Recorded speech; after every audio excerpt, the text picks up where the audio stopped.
Um vídeo humorístico de um canal no YouTube viralizou nesta semana e trata do assunto do rebatismo na ótica dos adventistas do sétimo dia. Não se trata de conteúdo ofensivo, e como o próprio autor diz no fim do vídeo, a ideia é criticar as pessoas que não levam a sério a vida cristã e banalizam o rito do batismo. Mas será que existe base bíblica para batizar uma pessoa mais de uma vez?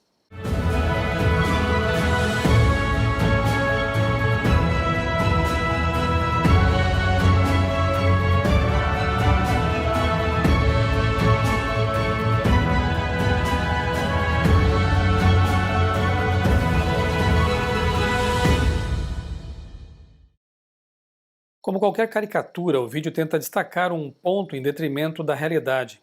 Na verdade, os adventistas não ensinam que por causa de qualquer pecado a pessoa deve ser rebatizada. Por exemplo, em 1 João 2, verso 1, é dito que não devemos pecar, mas se pecarmos temos um advogado. Em 1 João 1, verso 9, está escrito que se confessarmos nossos pecados, Jesus é fiel e justo para nos perdoar e nos purificar.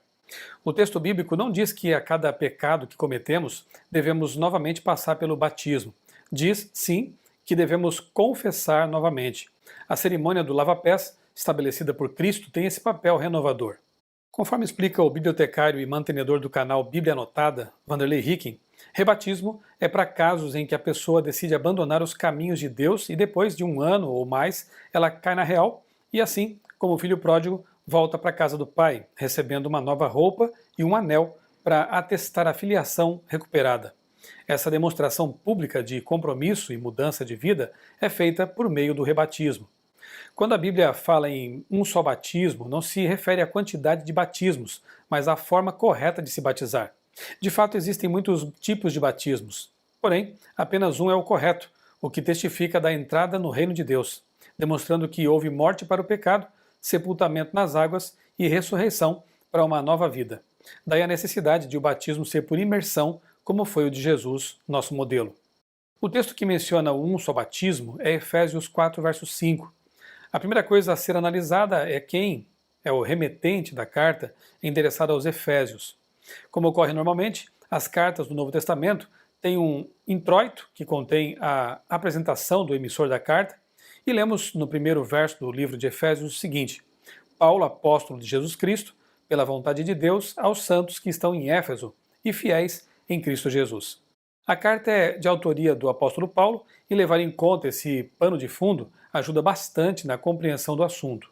Será que o apóstolo Paulo, ao mencionar um só Senhor, uma só fé, um só batismo, está enfatizando o aspecto numérico e a quantidade ou destacando a relevância de cada um?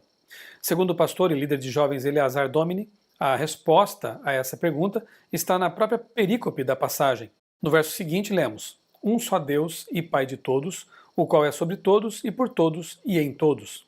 É óbvio que esse verso não está ensinando que apenas o Pai é Deus, pois estaria em contradição com João capítulo 1, verso 14 e diversos outros textos do Antigo e do Novo Testamentos.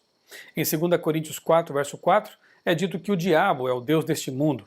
Tiago apresenta a fé que é morta, aquela que não é acompanhada de obras.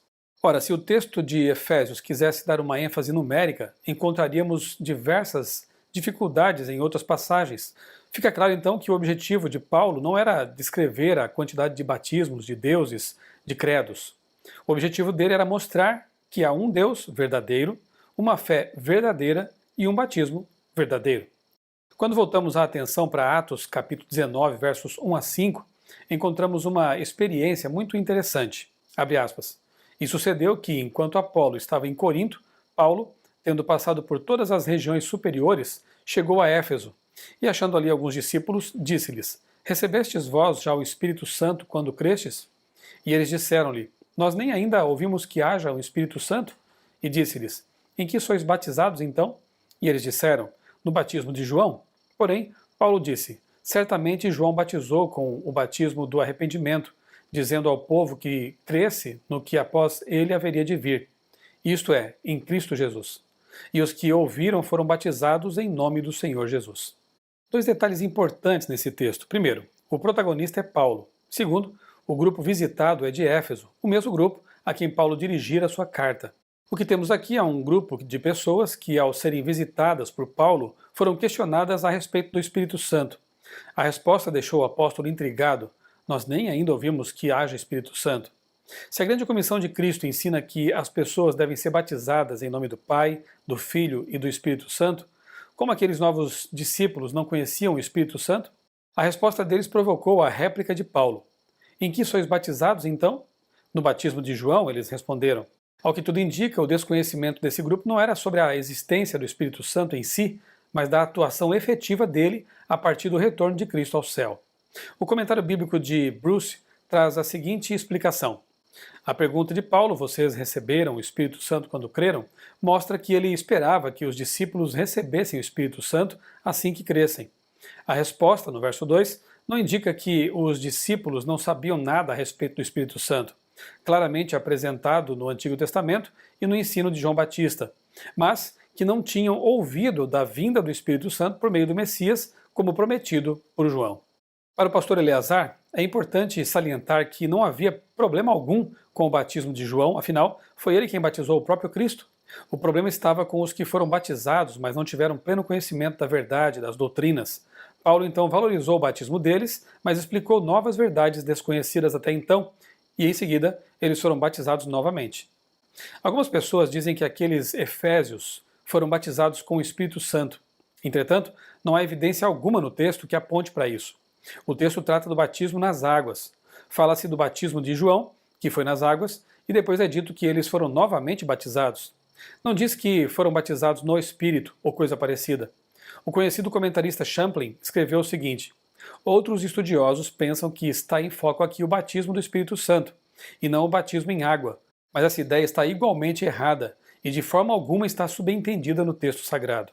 O verso seguinte esclarece ainda mais o assunto. E impondo-lhes Paulo as mãos, veio sobre eles o Espírito Santo, e falavam diversas línguas e profetizavam. Se o batismo mencionado no verso 5 não fosse o das águas, que necessidade haveria de mencionar no verso seguinte que Paulo impôs sobre eles as mãos para que recebessem o Espírito Santo? A narrativa está em ordem cronológica. Primeiro, Paulo encontra os efésios e questiona o conhecimento deles acerca do Espírito Santo. Segundo, eles declaram não ter conhecimento do assunto. Terceiro, Paulo pergunta em que foram batizados, e a resposta é no batismo de João. Quarto, Paulo explica o assunto para eles e, ao final, eles são batizados. E quinto, Paulo impõe-lhes as mãos para que recebam o Espírito Santo. Não haveria necessidade alguma de mencionar que eles foram batizados no batismo do Espírito, como pretendem alguns, e depois Paulo impor as mãos sobre eles para que recebessem o Espírito Santo. A ideia de rebatismo em Atos 19 é compartilhada por grandes teólogos não adventistas como Marshall e Matthew Henry. Logo, diferentemente do que o vídeo humorístico dá a entender, os adventistas não são os inventores do rebatismo, muito menos rebatizam pessoas por qualquer motivo. O batismo é um dos ritos mais sagrados do cristianismo, e é assim que tem que ser tratado.